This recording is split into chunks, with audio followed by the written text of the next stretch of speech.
gwe obira ryo mugenye mukuru korwa mu kitongore cy'ebyo bwegese agizire ngo hansi y'enteekateeka egi gavumenti basize kuhereza amashomero gayo n'agabantu buntu ebitabo by'engenderwaho ensya ngo nahabwekyo abazire nabo bakora ogwabo. Ninyenda kubesya ngo education system ya Uganda hata heshikire neyetaaga okubaho twena hamwe omwana omuzire na n'omushomezi noza kuraba kugira ngo mbende sente za project utahiremu because our system today is more of hands on ko kubota tire hengaro hati education system yitwine omwana nirema so nibagezaho kugira ngo it becomes more practical than theoretical nko kucyabire kiri. As government, there is no private child.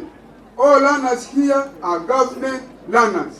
That's the reason why government supports private schools in the provision of textbooks for both teachers and learners. Ebyo nababigambira mu kubuganaho n'abazire ayishomere rya Unique High School mu district ya Rubirizi. Suffer today and enjoy tomorrow. Tuine mwaveji abana bitu abana banyu abakoreba nko kushoma bataka kutekamu amani minji omuryecho nimwe abazire hina mu kwika mukatekamu amani make omukushoma obutakora teravana na munonga obutarevisinga ningo butabuza abana academic reports amuheru wetamu.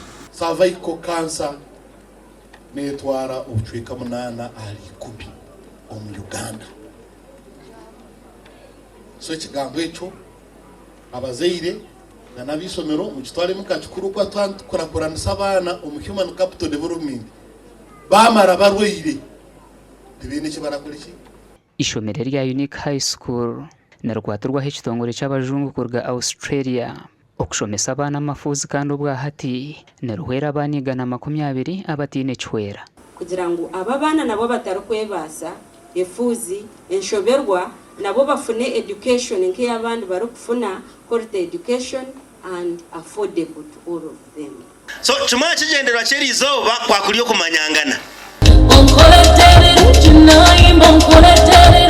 Ahabwa TV West ndi Stewart Twino Mujuni.